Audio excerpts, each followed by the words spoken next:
topics as well. We're excited for this one. That's what's cooking on today's Sports Stove podcast. From Belly Up Sports and the Belly Up Podcast Network, you're listening to the Sports Stove podcast with your host, Vince Stover. Hey, good looking, what you got cooking? How's about cooking something up for me?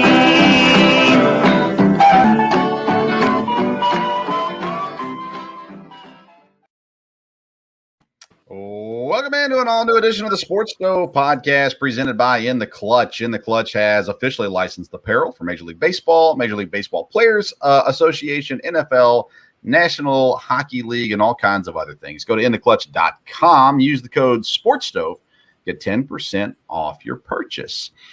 Dad, we have a great show lined up, and good to have you back with us, by the way, Dad. Thanks for being here. Yeah, good to be here. I'm really excited about this one. This will be great. All right. Well, let's bring in our guest. We don't want to leave him waiting too long. He's trying to watch some baseball tonight. So we're going to bring in George Plaster. He's a Tennessee Radio Hall of Famer. He's the host of the all-new George Plaster Show, Monday to Friday, 4 to 6 on Mainstream Media TV, which you can find on your Roku, Fire TV, and Apple TV starting July the 11th. George, it is a real honor to have you with us. Thank you for being here. Oh, happy to do it. Hope you guys are doing well. We're doing great. You know, it's funny. I was thinking about my childhood today, getting ready for you coming on. And one of the reasons why I am doing the show is because I grew up in the car with Dad listening to George Plaster between Murfreesboro and Nashville. Every time I hear it, was it Van Halen's Jump, I think was your absolutely song? Yeah. So I remember anytime that comes on, I think George Plaster, I think childhood memories. And then I actually used that song for my first ever live sports show, halftime show during high school football on the radio. I used that song as my intro, as an ode to my childhood. So I really do appreciate you coming on. Tons of memories listening to your voice throughout my childhood. And of course, Dad was involved with that as well. Dad, you won cookies, I think, listening to George's show, or a trivia question or something like that sometime. I did. There was a trivia question about Stump George. He did that for just a little while, and I asked a brave question and actually won. So, do you remember the question? It was, what baseball player was the first one to get as a write-in vote in the All-Star game? When they first started the write-ins back in the 70s, the first player to get in as a write-in, and it was a Brave. Rico Carty? Rico Carty is who it was. Was it really? Oh, yeah. We're cooking with gas. Now we got to send George some cookies. He got the question right.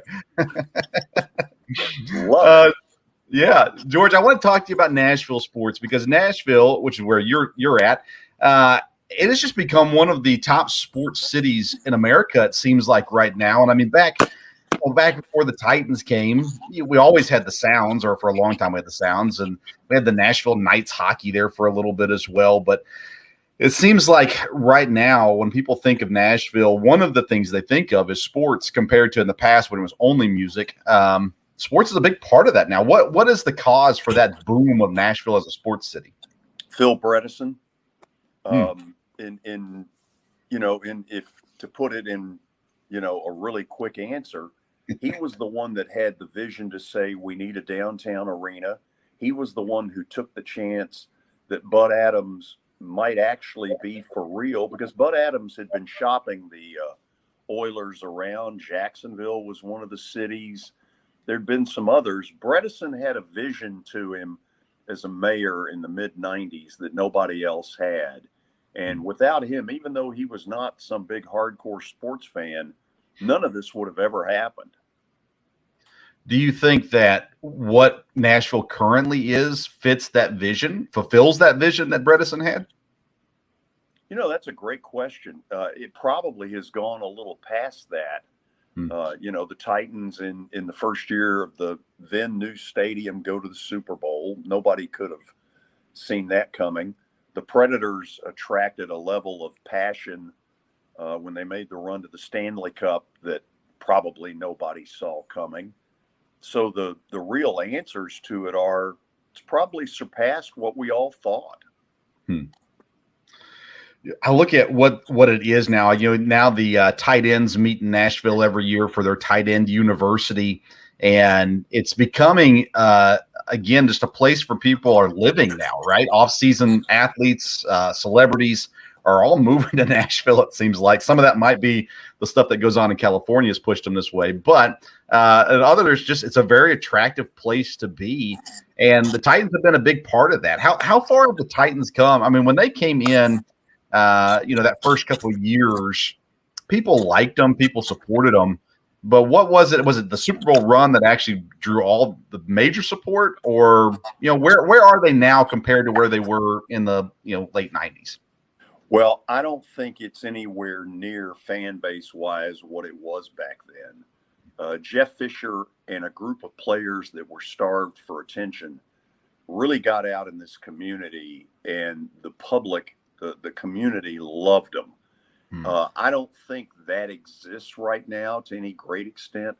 I think they've lacked a little bit of you've had a couple of quarterbacks that really have not been deep into the community. Marcus Mariota might as well have been, in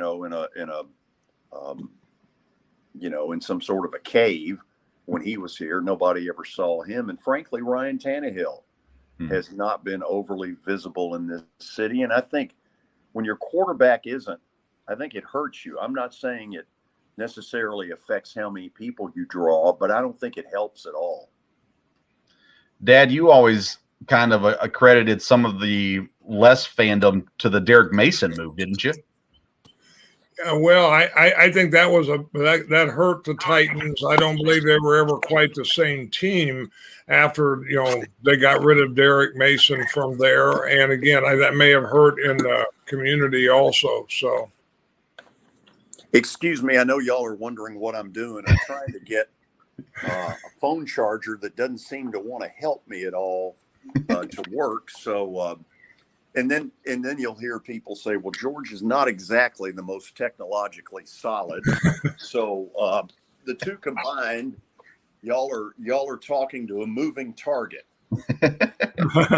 Sorry about that. No, it's fine. When Derek Mason was let go, Dad said that for a long time. It has a major role in where the program has gone for the Titans. When they chose not to bring back Derek Mason to let him walk. Of course, that was around the same time as McNair left and all that kind of stuff too. But that was the heyday, right? The McNair, Derek Mason, Eddie George days. That was kind of the heyday. Obviously, they went to the Super Bowl, so that'd be a big part. But even the first couple of Vince Young years were pretty incredible. They got themselves into a salary cap mess where they really didn't have any choice. And they made the decision, as a lot of teams did back then, to play it out, to try to go one more year because they felt like they really had a shot. It didn't work out, and that's what your dad was referencing when Derek Mason and Steve McNair ended up being gone the same day. That was kind of a Black Monday in Titans history. Yeah.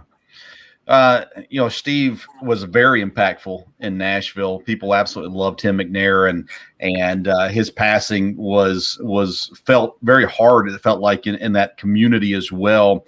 When you look back at those years and now, the access you had to players and coaches, or the relationship, maybe be the better word for it, you had with players and coaches, would you say it was as good as it is now, better than it is now? What kind of access did they give you, especially in those good early years?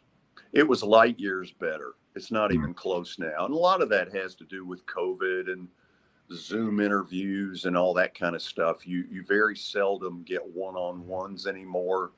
A lot of those guys that came here at the beginning, I formed some really good friendships.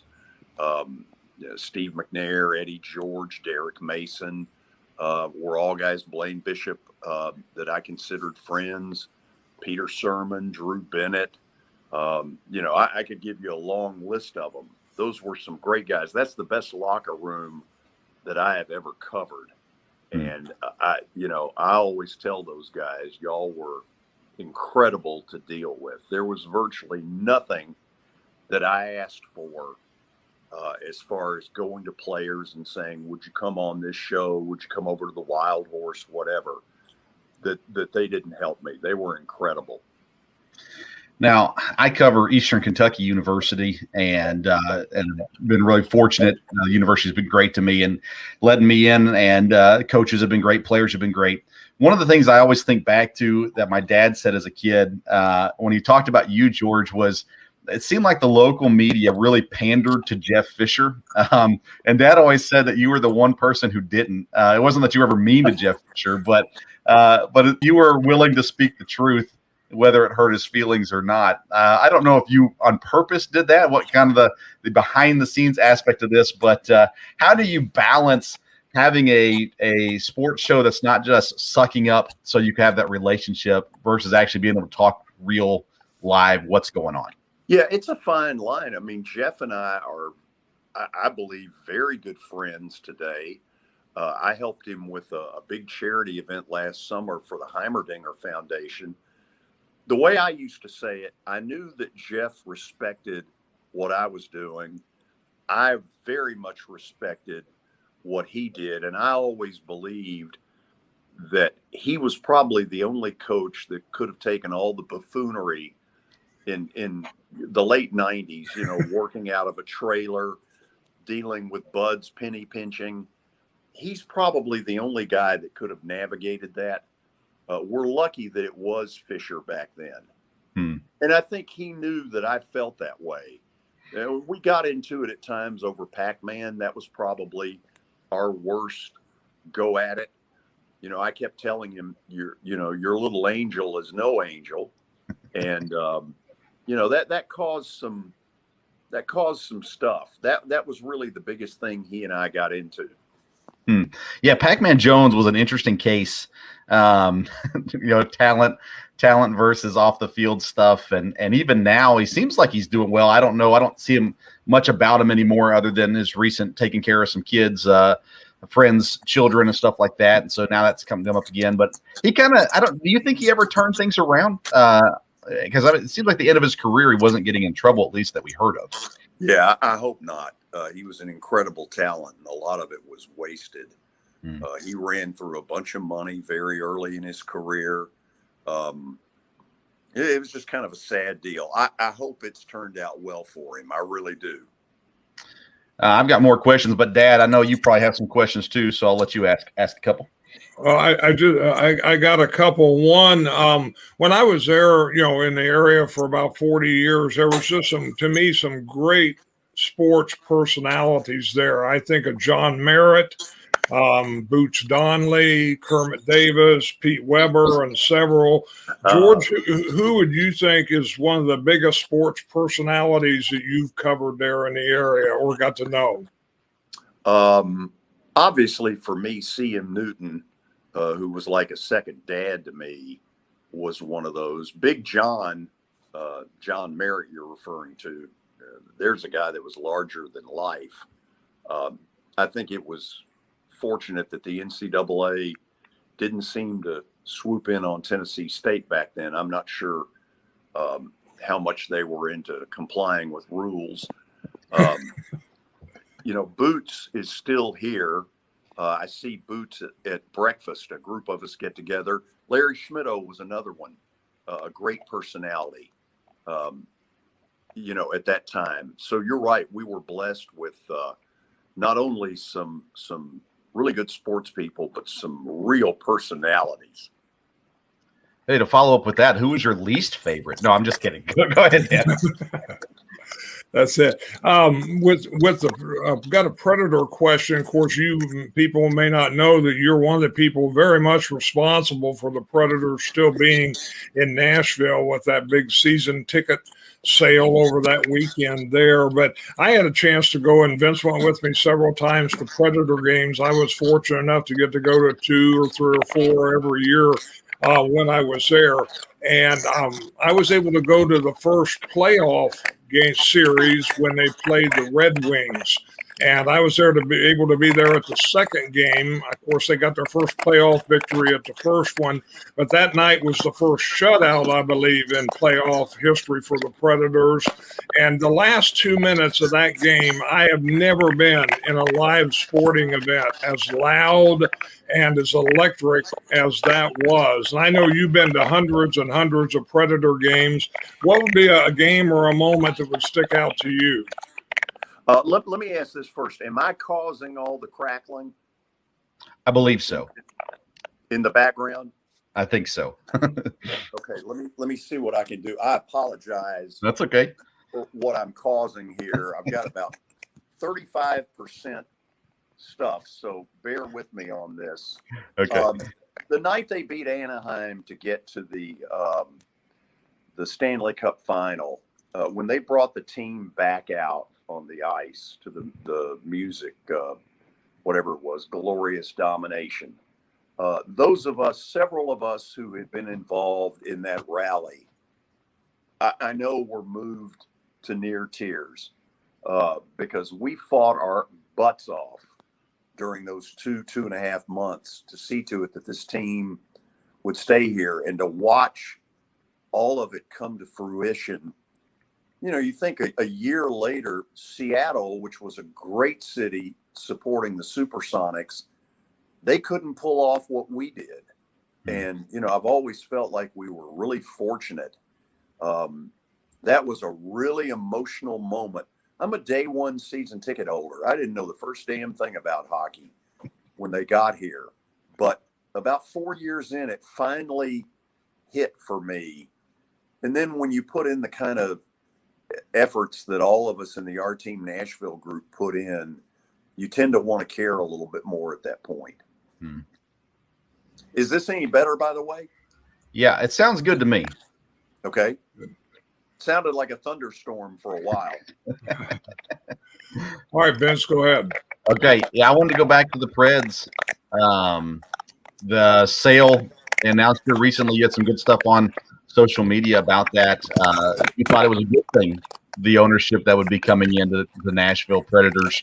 And it was a far different story than the last time they were up for sale, right? Oh, God. Yeah, the deal all those years ago, I knew, or at least I thought I knew, the minute I heard Canadian businessman Jim Balsillie, I knew we were in trouble. I was actually I was at Turner Field to see the Braves and the Mets. And Butch Spiriton, who runs the Convention and Visitors Bureau here, called me and said, Leopold has sold the team. I called Willie and Darren. They were on the air. I was on vacation. And I told him, I said, we're in big trouble. And on the way back, I remember thinking, what could I do to help? And little did I know that 48 hours later, Butch and Ralph Schultz, who runs the Chamber of Commerce here, they decided to put a group together. And before I knew what hit me, I was one of the ringleaders in that deal. I'm glad I was stupid enough to not know what I was getting into. Oh, that's great. That's great. George, I know we got your phone's dying, so we don't want to keep you too much longer. But you do have a new show coming on. You're going from radio to TV.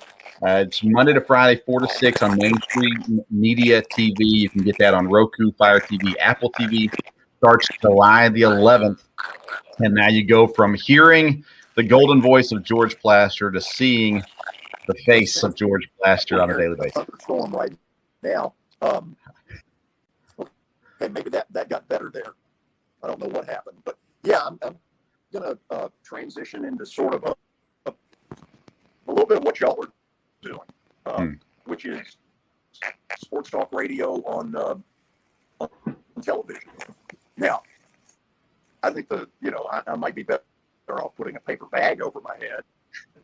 That might help it, but I'm really excited about it. This is going to be a fun venture for me. This late in my career, I'm not sure I ever thought I would have this much fun, but putting this together it's been a blast. Well, George, thank you for coming on. It means the world to us. And sorry about some of the audio issues, but we'll catch up with you sometime down the road. Thank you so much for being on with us today. Listen, I am so sorry. It's okay. I know you all had some good plans with this, and I have ruined it with what sounds like a thunderstorm in the area. So, give me a holler back. Here's a good line. Give me a rain check. There you go. All right, George. Good luck with the TV show, and we'll talk to you down the road. Thank you. I am so sorry that this hadn't worked out better. No problem. Thank you so much. We do appreciate it. Thanks for being on. All right. That's George Plaster again, Mainstream Media TV. You can get that, download that on Roku, Fire TV, Apple TV.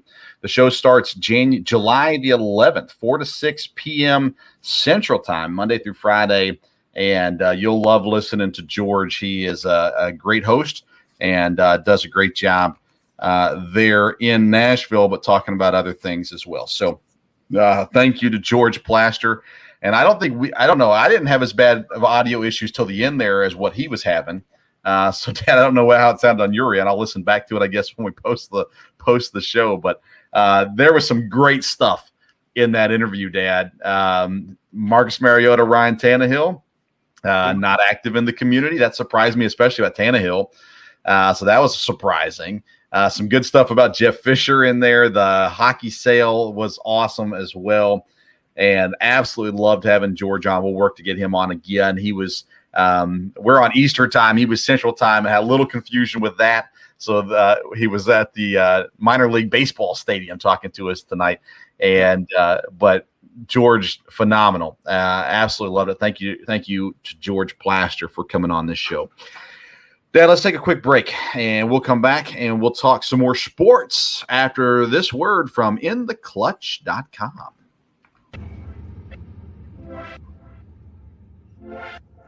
InTheClutch.com, the newest sponsors of the Sports Stove podcast, and we are excited to partner with InTheClutch.com. They have officially licensed apparel and accessories for your favorite sports teams and athletes. Use code SPORTSSTOVE and get 10% off your first purchase. You can find shirts like I Still Own You, Green Bay Packers. Are we talking about practice?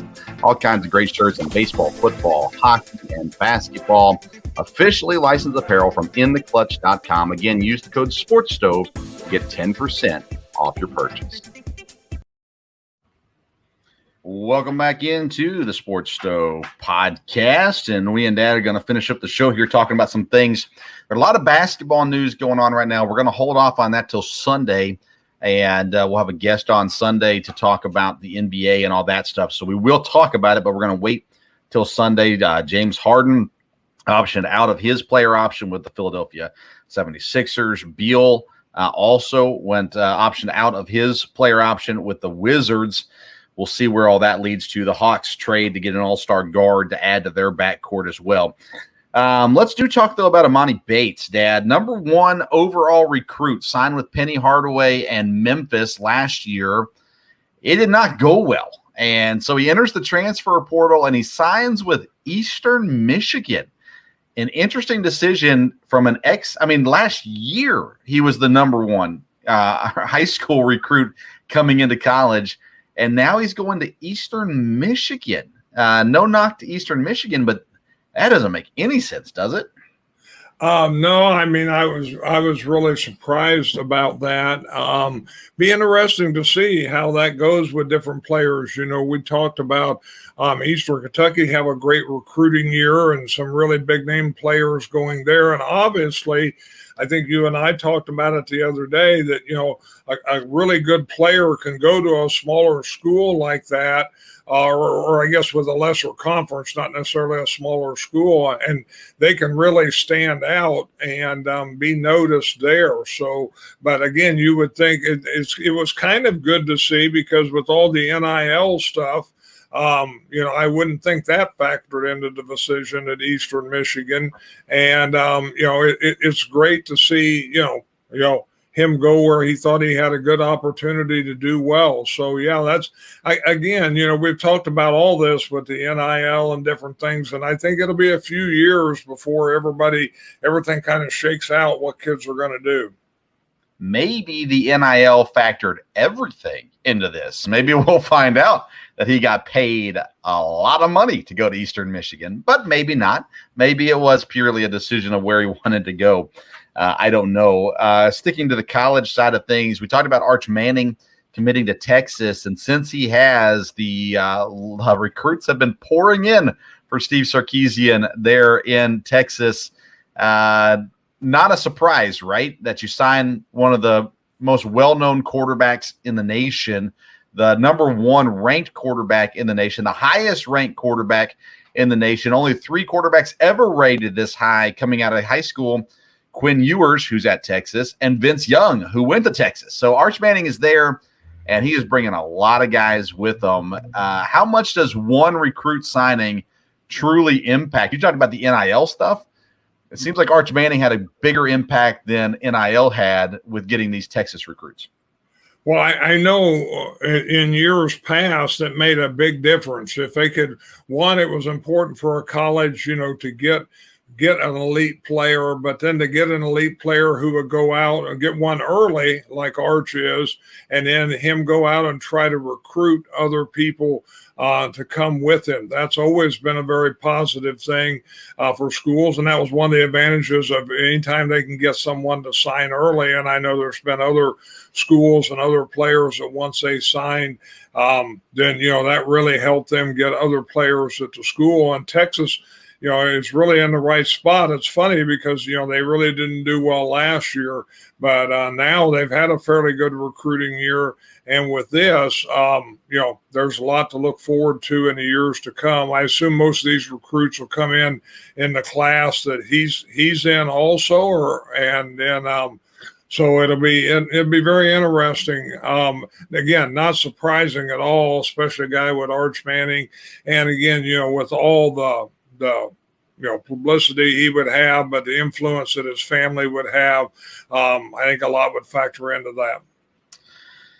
Yeah, I think it would as well. And the thing with football, you got to remember too, is it takes a little bit of time, right? Because even these guys coming in as freshmen, they're not all going to be ready to go as freshmen. And so it's going to take 2 or 3 years for that class to really be effective. So you're going to have to be patient with Sarkisian. Now, the transfer portal changes that a little bit, where you can bring in guys to plug and play. But overall, if I had to put money on Texas, I'd put it on them in 3 years versus next year or even the year after, as Quinn Ewers will be the quarterback this year, so we assume, and maybe even the year after that as well.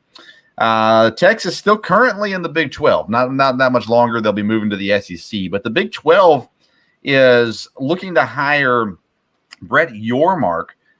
He is as the next commissioner for the Big 12. ESPN reported, others did as well. But he is currently the COO of Jay-Z's Rock Nation.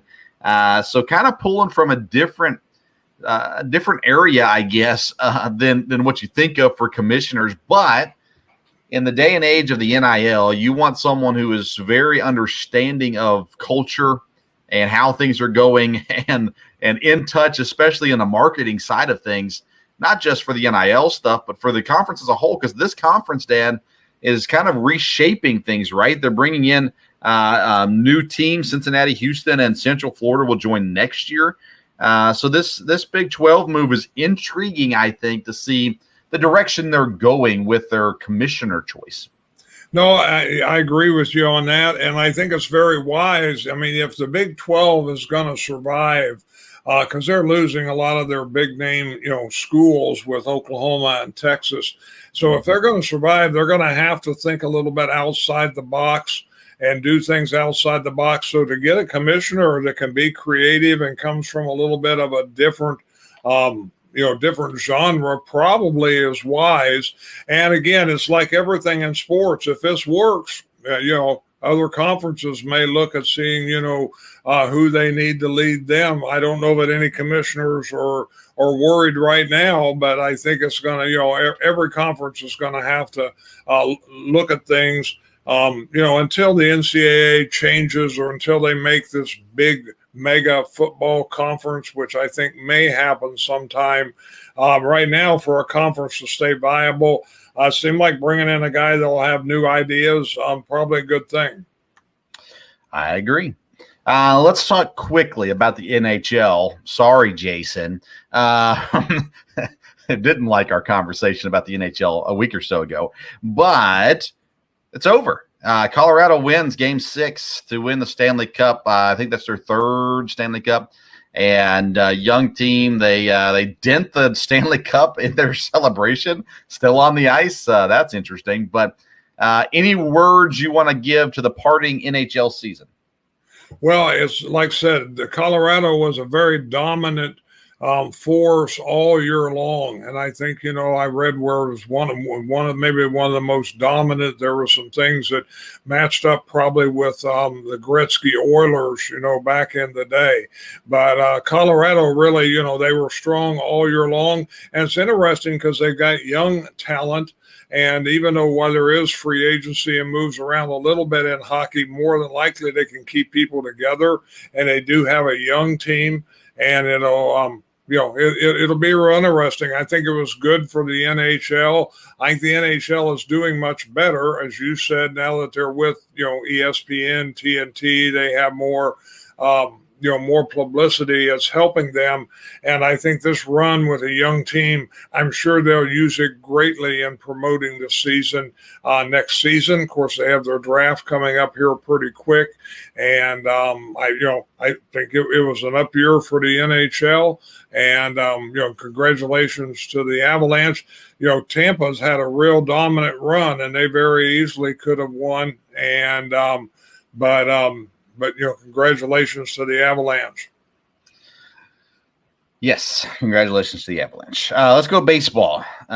Big brawl. We won't spend too much time on that. It's been a couple of days now since that happened. Suspensions got handed down. Crazy fight, to be honest with you. A lot of craziness happened there. I don't remember if we talked. I guess we did. Did we talk about the brawl? I don't remember if it happened after we recorded on Sunday or before. So we won't talk much about that. Anything that stood out to you with the suspensions? Were you surprised by anything? I guess the manager got suspended the most. I think he got the harshest penalty for the Angels, but Nevin, I believe. And I don't know.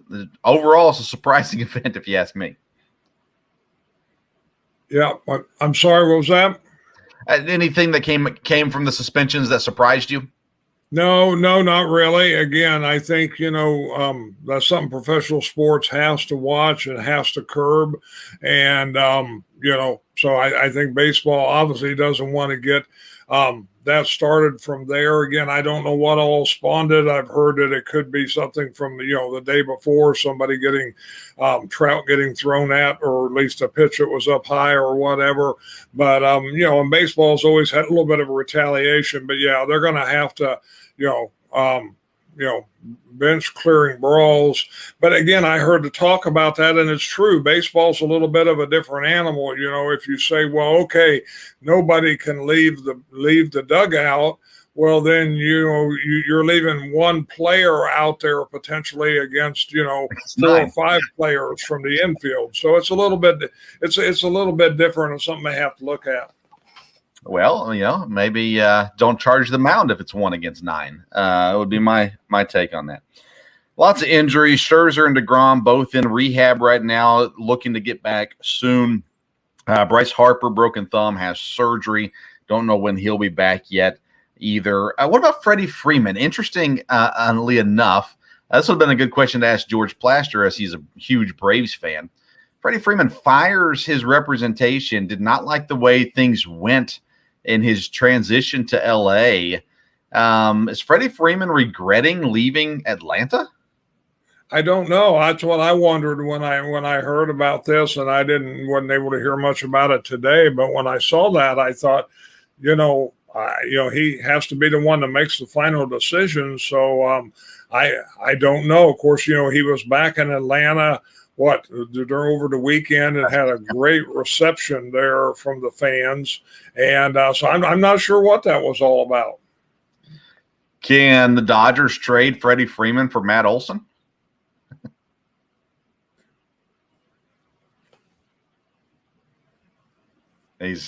Can the Dodgers trade Freddie Freeman for Matt Olson? Yeah, I don't know that they would do that. So you'd have to say, I think they got a good deal what they have right now. Let's see here. Not a whole lot has changed in lieu of the standings in Major League Baseball. New York still absolutely crushing the American League East, 13 games up on Toronto. Toronto, Boston, and Tampa keep floating back and forth. Tampa actually is 2 behind Toronto right now. Minnesota leads the Central. Cleveland's still there in second. The White Sox still just not being effective. Houston has the West under control. In the National League, Atlanta's catching New York, Dad.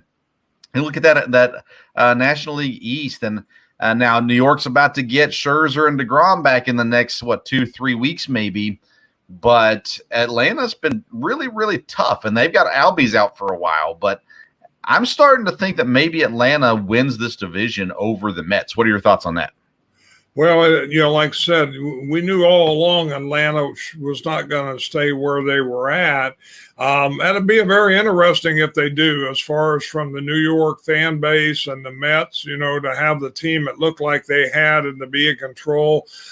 Even if it's just to be a close race, going to be very interesting because, in New York, fans are not tolerated real well, and you have the Yankees having a great year. So it'll be interesting if the Braves do catch them, but definitely it's going to be a race, at least a 2-team race over there, I think.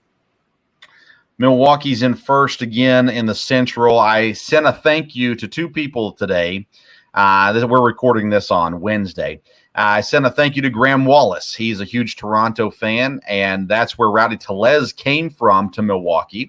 And then I also sent a thank you to Kevin Wilson, our fantasy baseball friend from Belly Up Sports, because this past week, Kevin Wilson dropped Rowdy Tellez in fantasy baseball. Since then, Rowdy Tellez has had two home run games. And so once Kevin let him get him off the roster, he was free to finally start playing well. So Rowdy Tellez having a huge week for Milwaukee. Thank you to Kevin for dropping him. Thank you to Graham for talking Toronto into trading him to Milwaukee last year. In the NL West, Dad, the Dodgers in the lead. San Diego only a game back. San Francisco has fallen into solid third place, 5.5 back there. This seems like a 2-headed monster, and San Diego's not healthy, Dad. Fernando Tatis is still not back. He's supposed to start swinging in the next week or two. And Machado's been out for several games as well, and San Diego's not falling at all. They're still staying right there with Los Angeles. Is San Diego going to win the West? I mean, they could. You would think when they get, their players back, that'll add a lot, not only just a lot of talent to the lineup, but probably a lot of energy also from there and confidence. So I think the Padres definitely should be a factor and maybe able to take it from the Dodgers as it goes on. It'd be very interesting to watch. Walker Buehler is out with an injury. Dad would know that because he has him on his fantasy team as well. But it's going to be interesting to see as we get towards the All-Star break and how things roll there in Major League Baseball to close out this season. Football news: Terry McLaurin, he is back, signed his extension. He was holding out, but he is back now. So he got that signed. That's good news for the Commanders. They haven't had a whole lot of good news here recently, so they'll take that for sure. Deshaun Watson hearings continue. They'll be in their 3rd day of meetings on Thursday. Not a whole lot to talk about there. And then, Dad, the Baker Mayfield situation. I've heard from people who know things that he's going to Seattle, and I've heard from people who know things that he's going to Carolina. But he's still a Cleveland Brown as of today, even though he is not going to play for Cleveland. How long do we go before Baker Mayfield gets moved? I would think, basically it just needs to be done before training camp now that we're in a dead period here. So, you've still got a couple weeks. But I would think, if one of those 2 teams were going to get him, then I think it would be, I would think it'd be settled a week or 2 before training camp at least, so he can start, getting into the system somewhat. Again, it's hard to tell where he's going to go. Like you said, people that know say one team, and then people that know say the other team, and it'd be anybody's guess. Probably a lot of it has to do, I guess, with the finances, whether they're going to get anybody. Because technically, Cleveland has to trade him. Is that correct? Or he's not really just a free agent, is he? Not yet. They'd either have to release him or trade him. Yeah. And so there's going to be some of, his salary. I think they want a team to take some of it. And so I don't know what the approach is there from either team. I think he could fit, with either team, would be a help with either one. And, it's definitely drug on. But I would think it'd be settled within a couple weeks of training camp. Would only make sense if he's going to go ahead and sign with one of them, or if he's going to wait and see what happens, what injuries or teams that look at other quarterbacks from there. Yeah, I've heard that Cleveland is looking to unload half of his salary. So they're going to pay about $9 million and looking for the other team to pick up the other, I think it's $8 or $9 million. There as well. And then an interesting story, Dad. Cincinnati Bengals running back Travion Williams, Ben Baby has a story on ESPN. He is going to be an adjunct professor at Texas A&M teaching on NIL to the students at Texas A&M. So he's teaching a course specifically on NIL. He was at A&M from 2016 to 2018. How much money did he receive in his time at college that he is so professional on how to teach on getting money while you're in college, do you think? Add that to the Jimbo Fisher topics, even though I don't think Fisher was there when Williams was there. Maybe he was for his last year. I don't remember what year Jimbo Fisher went to A&M, but that's an interesting concept, right, for an NFL player to come in and be an adjunct professor to teach a class on NIL. Well, definitely colleges are going to keep doing more with it and giving more training. Yeah, that is interesting.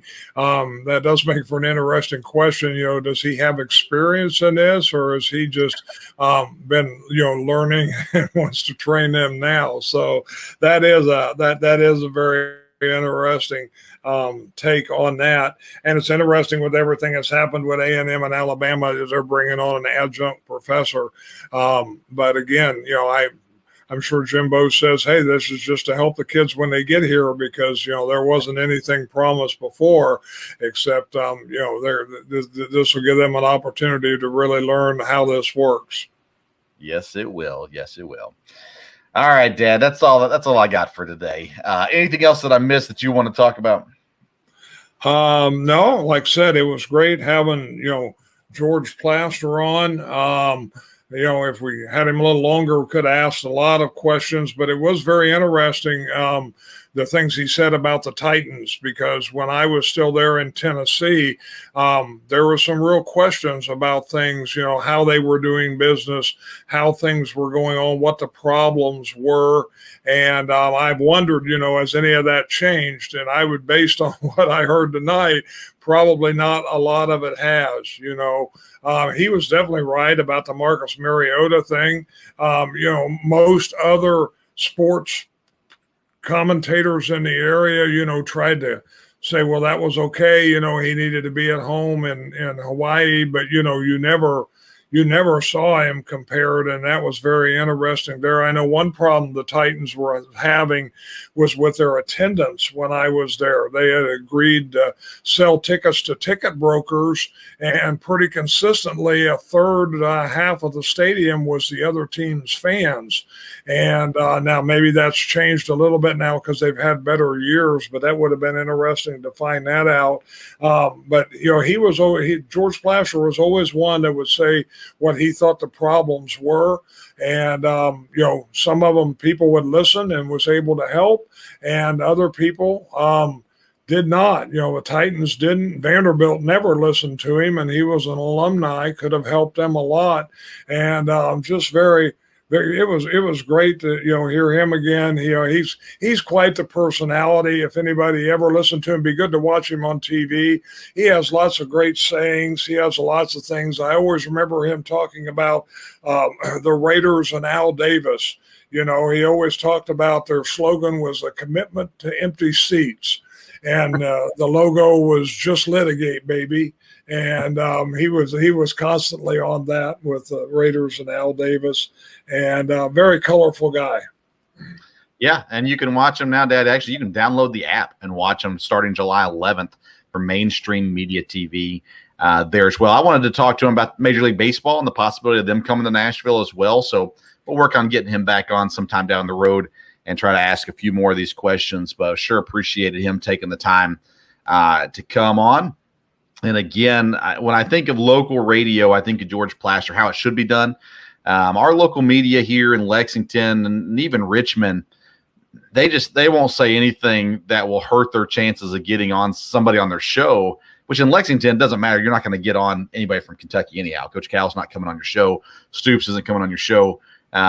But nonetheless, it's just a lot of butt kissing, basically, not a whole lot of actual content. So only one show I know of in Lexington that gives real content. That's Brad Taylor's show. And in Richmond, I really feel like, I know some people aren't going to like this, I feel like we're the only show that puts out real content in Richmond. So, take it or leave it. I don't know. We're a lot like, I think, George Plaster in the fact that we're sports fans. To me, that was the thing about George. You watched him. I didn't have the same favorite teams he did. I didn't always agree with everything he said, but you knew he was a passionate sports fan. He loved sports. He loved talking about sports, and he came across that way. He wasn't saying something just to get ratings. He wasn't saying something one night and the next night saying the exact opposite. He was a fan, and he would give you his opinion from being a fan. And like you've said, you and I have always talked sports for years, and that's what we try to do on this show. Yeah, and honestly, I mean, my style, I guess, is shaped from George Plaster. A lot of it is because that's who we listened to a lot, in the car was George Plaster. And so a lot of kind of my vision for what this show is going to be is still kind of based off of what I heard growing up with George on the local radio. So again, thank you to George Plaster for coming on. We'll hope to get him on again sometime here down the road and talk more to him. I greatly respect him. And so appreciate him taking the time. I know he probably doesn't realize how much it means. It really is. It means a lot. So appreciate that. Dad, we are starting Sunday. Will be season 3 of the Sports Stove podcast. Started right before the pandemic.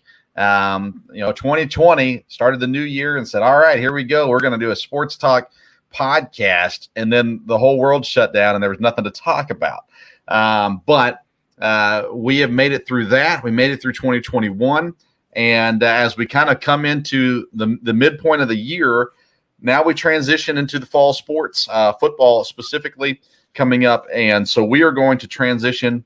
We've got new segments coming for season 3, new stuff going on with the local hour, new sponsor, lots of fun stuff happening. So tune in Sunday as we kick off season 3, where we're talking NBA. We've got an NBA guest coming on with us as well. So we'll get into that. Then local hour, Sports Stove local hour starts up this coming Wednesday. We'll be live. Let's see here. I think we'll be live Tuesday night. It'll drop Wednesday morning. The podcast will, and we'll be on Belly Up TV on Wednesday morning as well, where we start our position breakdown for EKU football. And really looking forward to getting back into the local hour. Haven't done that for the month of June, so we're back into it. And again, introducing new sponsors, discounts on pizza. It's going to be a great time. So tune into that. I need to thank Belly Up Sports, by the way. Been with Belly Up Sports now for almost 2 years, and their support and encouragement has been felt and appreciated. And so we're still with them. Belly Up Sports, Belly Up Media. And you can find us on Belly Up TV every Monday, Wednesday, Friday, 7 a.m. and 2 p.m. And, of course, the podcast wherever you get it. Follow us on social media, Instagram and Twitter at Sports Stove. And then don't forget to go to intheclutch.com and get yourself a t-shirt. Use the code SPORTSSTOVE and you get 10% off your purchase there as well. All right. Thank you for tuning in to today's episode and to all of Season 2's episodes. If you missed any of this episode, make sure you go back and listen on YouTube or podcast platforms. And we will see you in Season 3 coming up next week. Thank you for listening. And until next time, we'll see you.